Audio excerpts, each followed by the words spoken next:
Then welcome back. Today I'm going to talk about pole rigs. So first of all, depending on the commercial you're fishing and the depth of the water, you need a length of line. Okay then. So I've got about 2 meters here. Okay then. Second of all, got the float. Just a basic Preston float. Carbon fibre, just really light, but because it's got a big body, it can take strong winds and stuff with a good presentation still in the water. It's a long arm float, so it's also good to stop moving in the water. Okay then, to attach the float, to get to the end of your line, and what you'll see in your float, you've got a little eye in the body. Thread the line through there.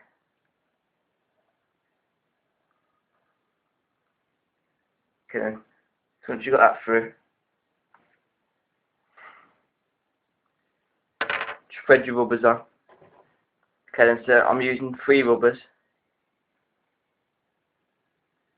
So I'm just going to thread them on.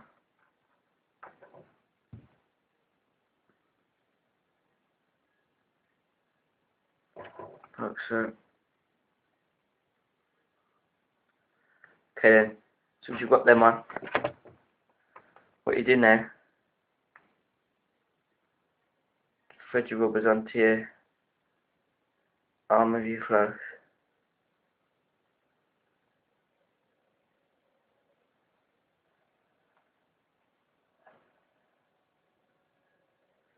Okay, so once they're on, you can position them. Okay, then so the first one, I'll just slide it up, and I'll leave a gap between the body. The reason for this is because if you get a big fish and it pulls it tight, that eye will just pop out. And you've got a broken float. Okay then, second one, halfway. The last one just at the bottom, but not, you don't want it too much of a gap. It's a small gap. Okay then, and now what you can do, you can adjust the depth of where you want the float. I need mine about 1 meter deep, so that'll be about that deep. I've got quite a lot of line left, just in case I do need to go deeper or shallower. Okay then, so next thing to do is just tie your hook on. All I'm using is the Match This Maver size 18 barbless hooks. Just get yourself one hook. Okay then, so I tie my hook on. I'll just put it through the back, and then grab the 2 ends, put them over into a loop, and just wrap that round about 7 times.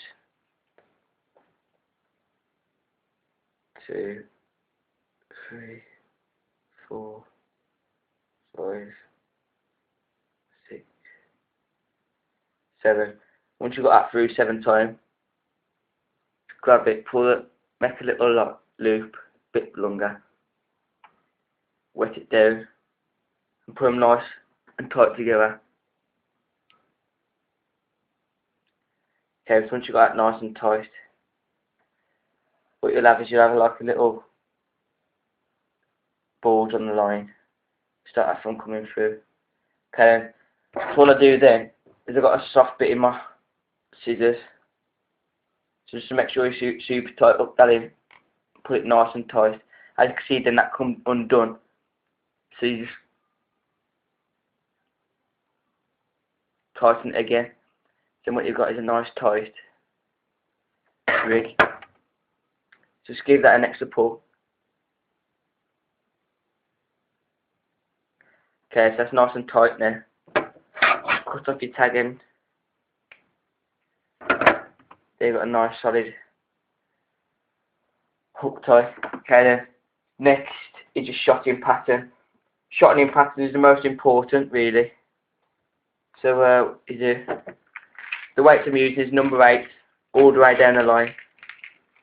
Okay, so first of all, I know that this weight will take about 6 number 8s.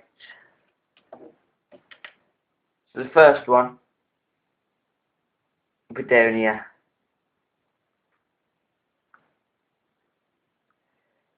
Right on the line. Second one will be just behind that first one that we just put on. And then one more will go behind that as well. So you basically just got a bulk of number 8, bulk of 3.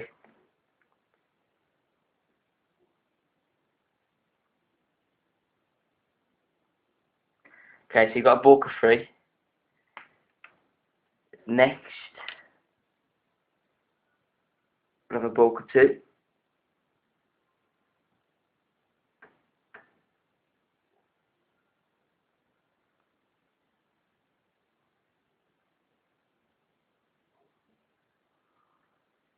Okay then, so once you've got your bulk of 2,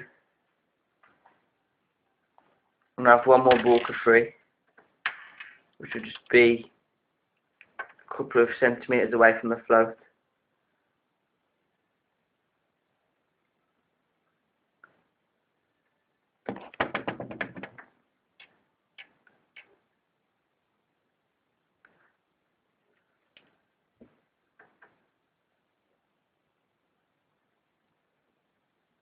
Okay then, there's my basic bulks. So if I go through that once more, got the bulk of 3, got about 50 centimetres before we get the bulk of 2, and about 30 centimetres before we get the bulk of 3. And from the bulk of 3 to the hook, there's about 10 centimetres there with a size 18 hook. Basically, this can be fished with corn, meat, hemp, all different baits without the fish getting weary of what you're fishing with. So basically, there's my basic rig. So that's it for today. Tight lines.